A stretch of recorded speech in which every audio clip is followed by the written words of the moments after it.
Hey guys, I'm an Australian living here in Belarus, but actually I'm not in Belarus, I'm in Vietnam. And I thought I'd just give you a little bit of a tour. People seem to like the whole apartment tour thing. So I'm in a city called Da Nang, and if you know this place, it's pretty popular here in Vietnam. And it's a little bit kind of like a Bali, if you will. This is just a normal suburban street, yeah, not too far from the beach. It's a little bit like Bali in a sense, but nowhere near as extreme. So I thought I'll just show you around. I just literally moved place. So I thought, I'll do a bit of an apartment check out. Fuck, where do I live? Oh, here we go. I'll just show you, tell you what I'm paying, give a bit of a suss out. It's quite nice. I'll make a couple of videos while I'm here, because there's actually a lot of Russians here, man. It's like a lot of Russians. So I'll make a few videos from maybe some Russian restaurants. Could be some fun as well. But for now, I'll just show you my apartment, just because these things seem to be popular. There's a lot of accommodation here because it is kind of in transition. Sorry, you probably can't see me too well. It is in transition here. It's been developed rapidly and a lot of places are popping up, a lot of development and so forth. I reckon the ad on Airbnb said this was about 45 square meters. So come inside. A few things you'll notice. One are the tiles. Yeah, got to keep it nice and cool and nice and clean as well. Cool and clean. So this is basic dining table, fridge, somewhat remonted kitchen. I'm probably not going to use it too much. As I say, I've literally just moved in. I've just put my stuff down and thought it's a good time to make a video. Pretty simple. Walk-in bathroom there. Pretty simple remont. Toilet. Me. So pretty kind of standard. Kind of in that halfway remont thing, then just the one room for bed. And decent bed there. Me again, здравствуйте. Aircon, quite high ceilings.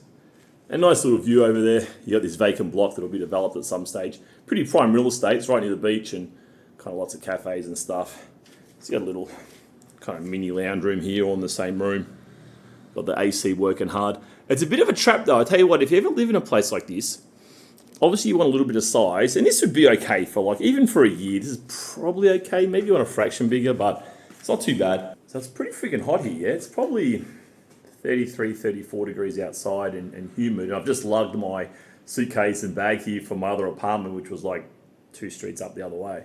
A bit sweaty, sorry about that. But I'm just waiting for the aircon to kick in, because ideally what you want is a small apartment and low ceilings, right? So then you can get cooled down really quickly. Otherwise, it could take like an hour or so to cool your place down if it's too big. So it's better to have kind of a smaller place, at least short stays. Longer stay, well, you just have to cop it because you need some space to spread out and have some belongings, whatever. But for shorter term stays, you're better off with like a little micro studio without too much room. I'm going to shut the door here, so I'll probably just leave the door shut and leave it warm in the kitchen and cooler in here maybe, I don't know. But yeah, it's pretty cool. So I'm only paying, I don't remember exactly, I reckon it was 29 Australian per night.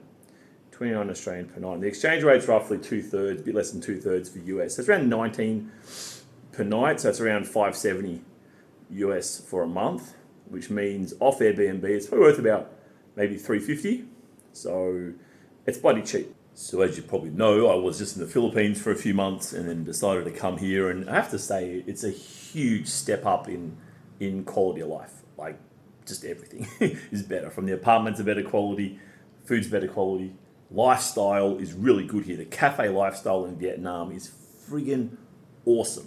These cafes, well, around the beach area here, where it's more touristy, they kind of shut at 10, but across the river there, it's kind of like Da Nang's separated by this river running parallel to the beach. So the beach side's kind of more touristy. Over the other side of the river's kind of a bit more local. Well, both are kind of local too, but the city side's really local, and you get like these cafes open all night and just pumping. Like I was at one, I think we were walking around like 9:30, 10 at night, and there's just cafes just buzzing with life. People just hanging out, drinking coffee, doing their thing. Like it's got a real vibe about it, Vietnam.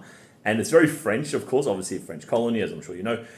This is influenced in many ways, but specifically the cafes and how the cafes are set up. So the cafes are set up like a Parisian cafe with the seats kind of looking outwards. It's almost like professional people watching, which is kind of fun and pretty cool as well. So yeah, there's quite a few Russian restaurants here. One is called Your Russian Mum.